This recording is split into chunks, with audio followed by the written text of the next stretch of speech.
So with the help of Hashem, we are in Halachot Nida,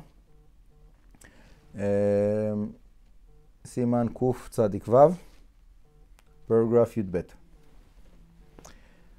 So let's speak about the subject matter we're dealing with.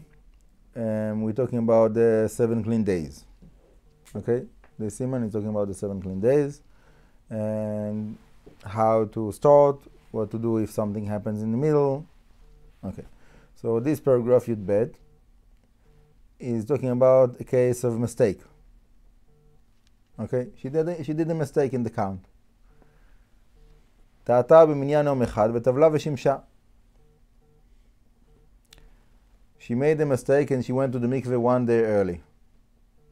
Okay, instead of like waiting the 5 days and then 7 days, so within the 7 days, she thought that the 6th day is the 7th day, and she went to the mikveh. And she was with her husband. So the Shulchan Aruch צריכה להמתין 6 עונות שלמות ואחר כך תמנה יום אחד נקי ותטבול. The right thing to do then will be to wait 6 periods of time of day to night, night to day. So it's basically 72 hours.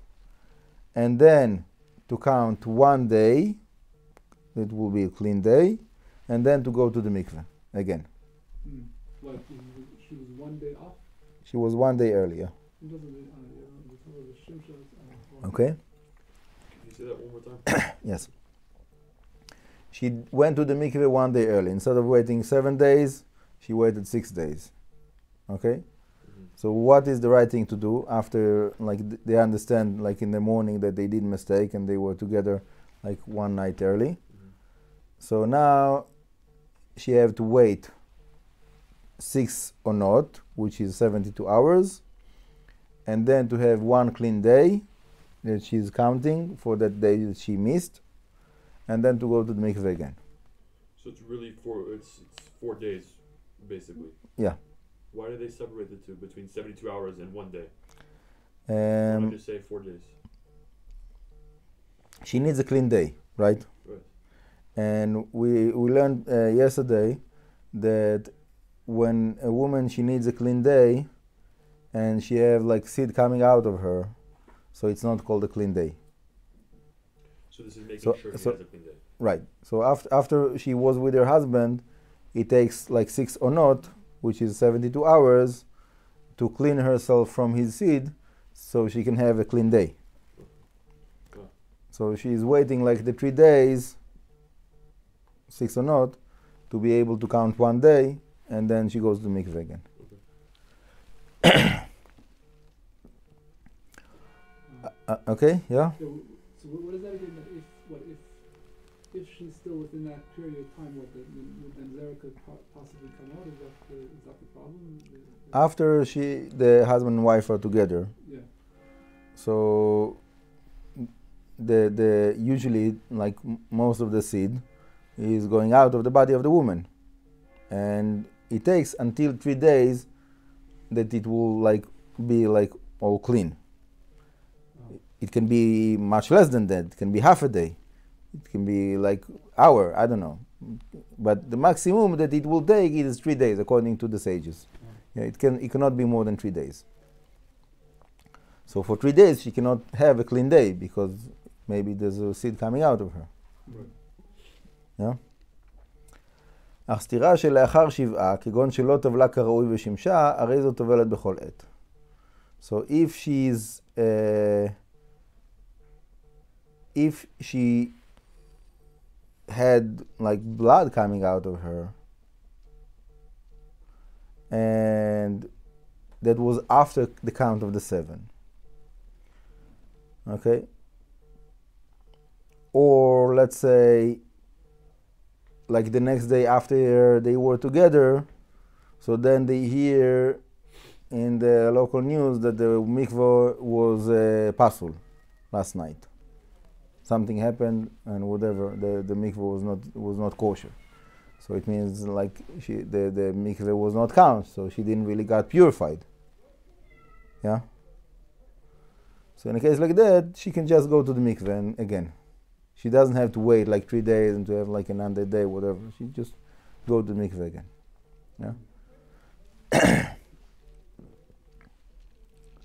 באר היטב ט"ו. 1. כתב השח, משמע דהכה לא נהגינן להחמיר משום גזירה דבין השמשות. So it seems that there's no stringency of the decree of the twilights that we spoke about yesterday. So just to remind you what is the subject matter there, we said if they will be together in the twilights after sunset, and she thinks it's before sunset, so then she counts it as the previous day, and it's really belong to the next day, and then she thinks that the next day is the first day out of the tree, and really it's not because they were together in that next day, so she needs to have 3 days after that. So therefore we have to add another day besides of the 6 or not, so that becomes to be 4 days. Yeah, and then we have another day, whatever, like we spoke about yesterday. So that's the idea of the Gzera of Ben Hashmashot. So he says that here in this case we are not stringent for this Gzera of Ben Hashmashot. So she can go to the mikveh right after the 4 days. So 3 days to wait and then 1 day to count. Okay.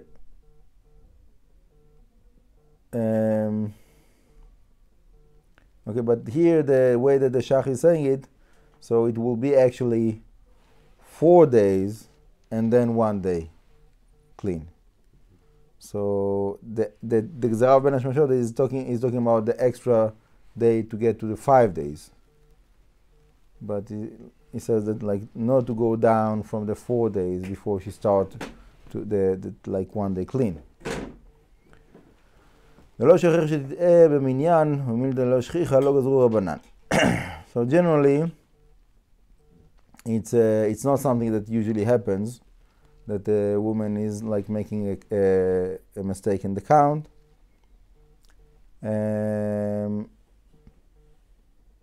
So therefore, there's no decree over it.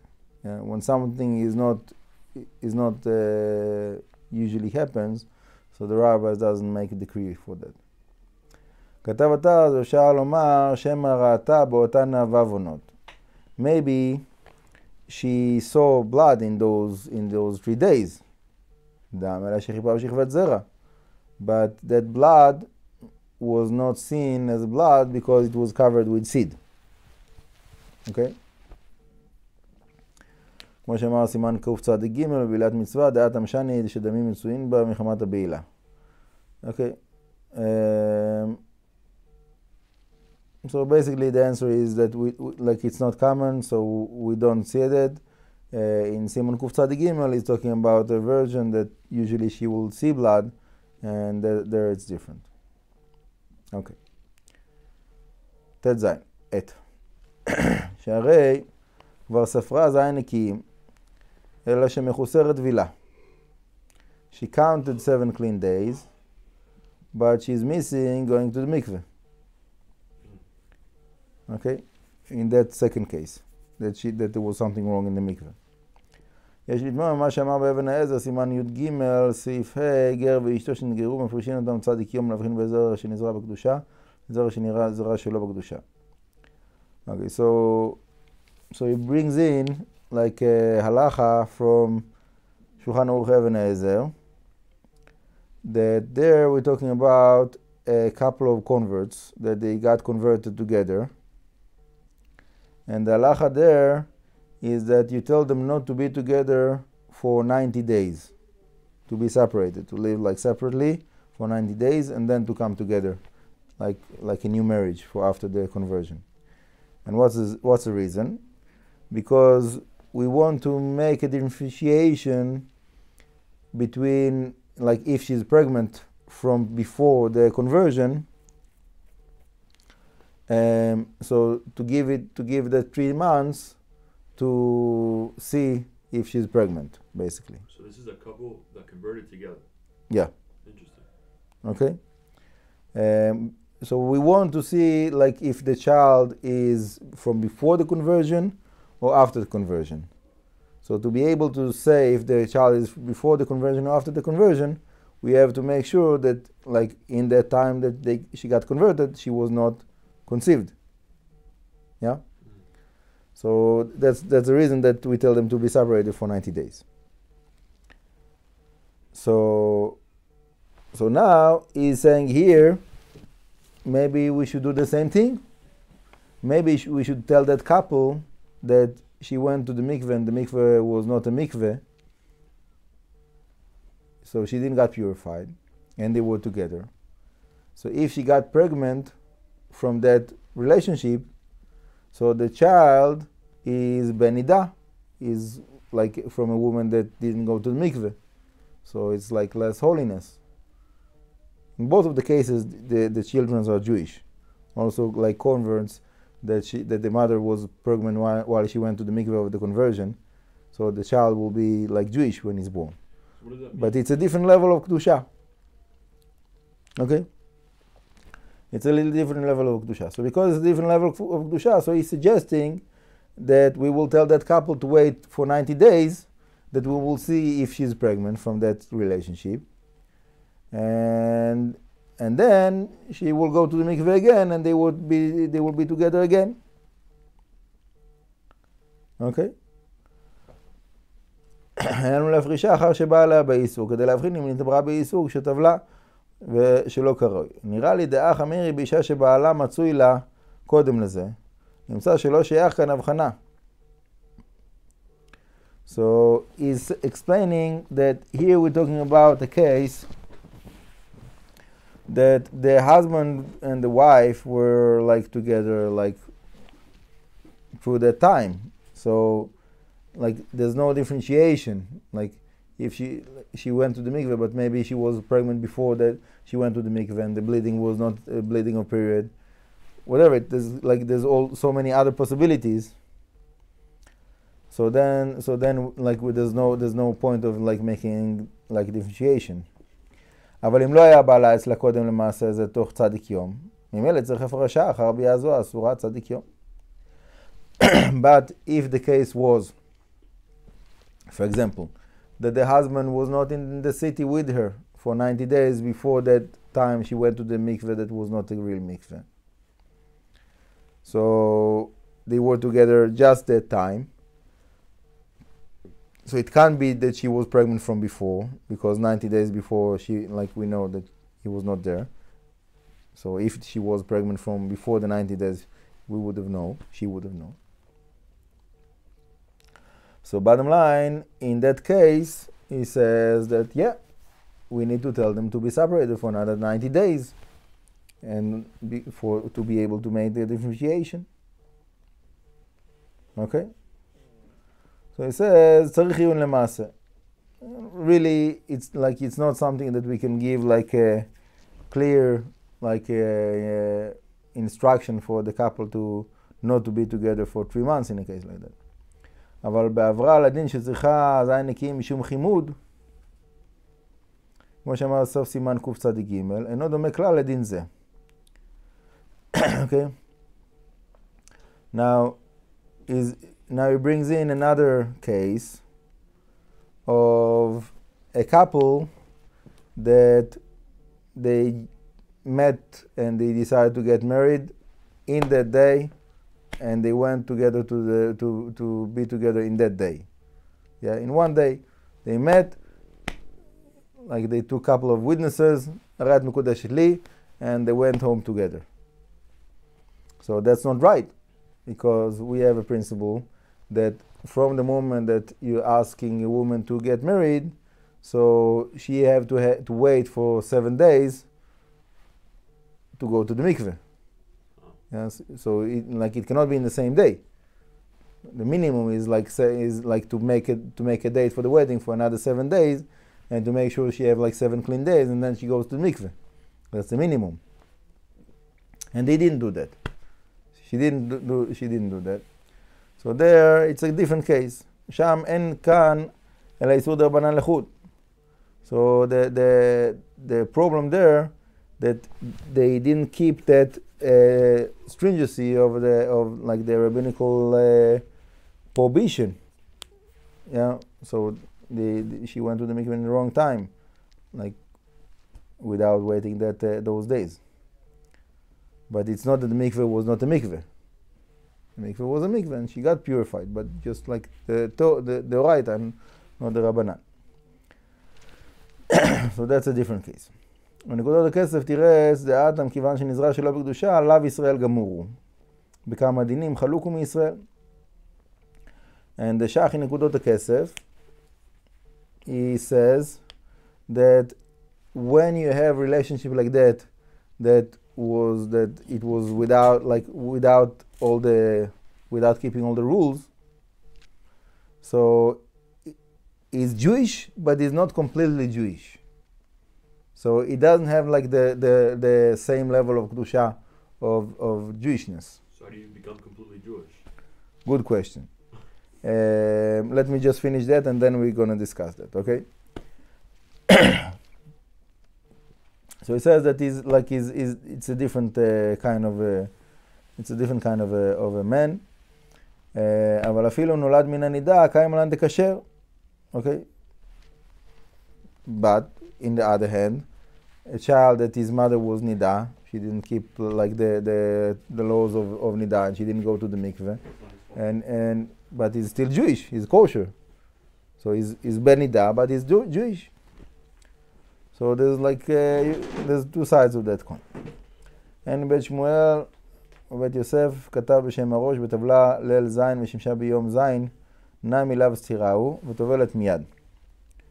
If she went to the mikveh in the night of the seventh night, and she went to the mikveh and she worked with her husband in the day, the seventh day. So before the mikveh. No.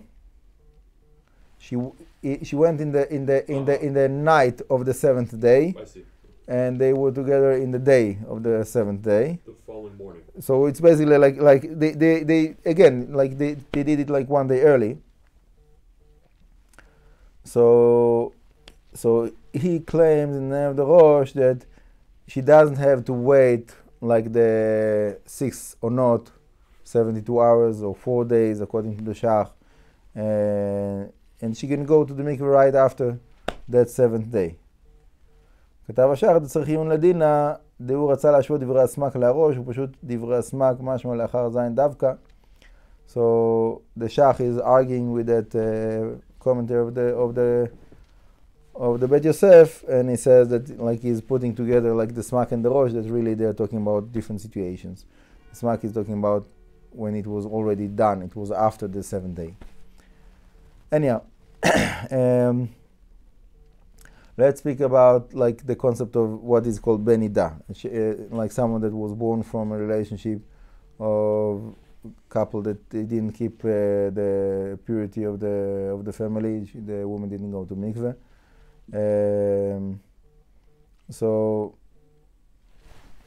what we just read here is that he have less holiness, right? Because that was his background, of, like that he came to the world through that. So is there something for him to do? Yes, definitely. Like to learn Torah and to pray and to increase his holiness. Very simple. Yeah, like he's Jewish, and as much as he will like increase his holiness and go through like process of spiritual elevation, so he will gain more kedusha and he will be more kadosh. Yeah, and it's obviously not less than a convert, someone that like was born not Jewish and then he converted to Judaism. So the same idea. Like there is like the starting point is a lower level of kedusha, but he have the door open and he can like learn and pray and like do extra, and to be elevated and to get to very high levels of kedusha. So every person, according to whatever he does, according to his efforts, so that will be the result of his level of kedusha. And it can be also the other way around. Someone that was born from a very, very holy family, and he had like a very tremendous like potential of like holiness, but he's doing wrong things and he's like bringing himself down from the level of kedusha, and he becomes to be like someone that is not holy. Yeah, so there's like it goes to both directions. So there is like one thing is like what is the starting point of the person, and another thing is like what actually the person does in his life. Let's finish with a little story that there was my first like Kabbalah tradition is the Ashlag, Rav Ashlag. So they said that somebody came to Rav Ashlag and told him, "You know who I am? I am the son of such and such, this rabbi, whatever this."